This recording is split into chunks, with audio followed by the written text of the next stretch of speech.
Hello YouTube. This is a review of the Ferrero Rocher candy chocolate treats. But first, a little bit of a preface. The first time I was in New York, I was with the theater department of my high school. So we went to see a Broadway play and experience some of the sights. It was a lot of excitement for me. And I remember going to the Trump Tower, just the golden shimmering facade, all of the spectacle, and I bought a Jimi Hendrix CD. I thought it was very, very, very interesting that the CD case itself, inside the packaging, had been crushed, and I thought this glittering temple of excess, this showy building that expresses all this wealth, is selling something broken, crushed, and destroyed, still wrapped neatly in its cellophane. Well, that was my experience of Ferrero Rocher. I made a video about it the other night, like usual. It started out really well, and it went downhill gradually until it sank into a real mire of filth. I'll try to review my thoughts. I'm not going to dirty my hands by getting a hold of another one. I'm not going to bring it into this house. I'm not ever going to even cast my gaze on them anymore if I can help it. It was an extreme disappointment, and perhaps one of the worst candies I've ever come across. I've had a few days to reflect on it, and I'll just begin the review now as if I have that loathsome product here in my hands. Well, everything began really well. I liked the presentation. I did like the golden packaging. As I've said, the audacity of having gold on your package. So I was excited about it. I was also craving chocolate. I had had lots of chocolate treats over the preceding few days.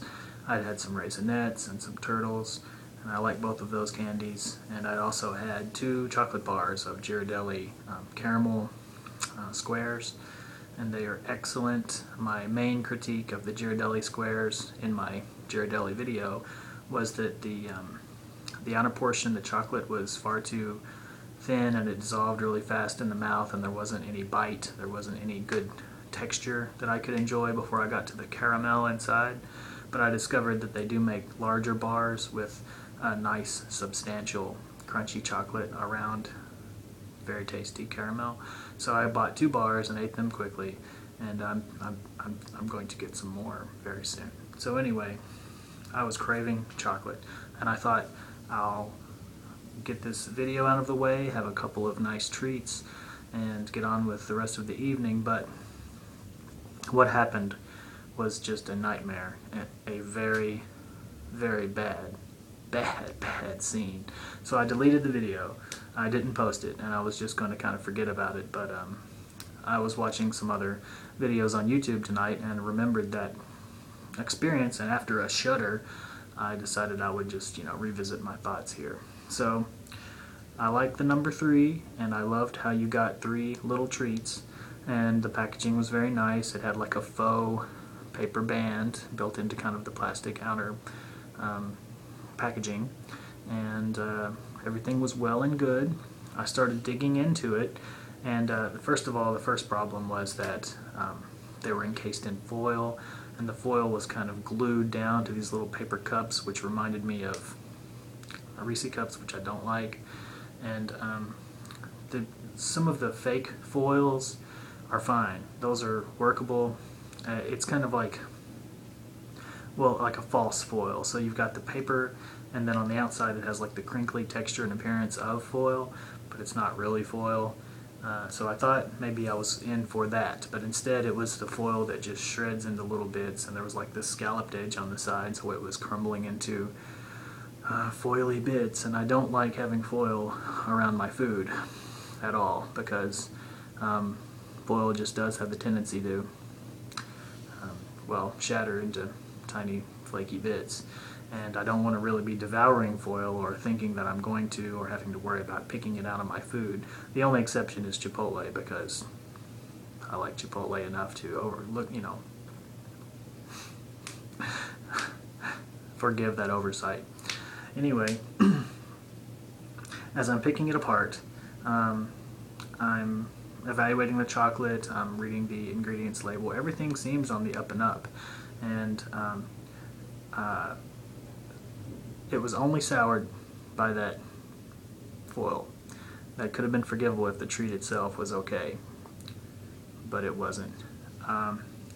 The outer shell is not too deplorable, but inside it has like this crackery, ricey, wafery sort of a inner shell, and inside of that they have a kind of a bland, sugary hazelnut chocolate.